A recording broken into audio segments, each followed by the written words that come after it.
Radha Radha Radha Radha Radha Radha Radha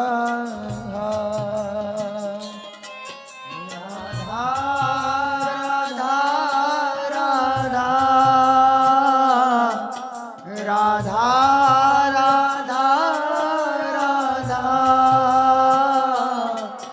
Radha Radha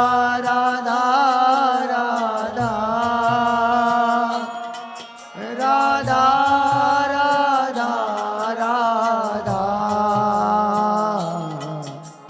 Radha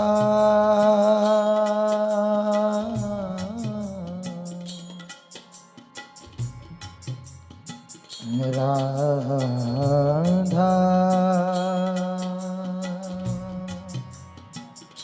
Radha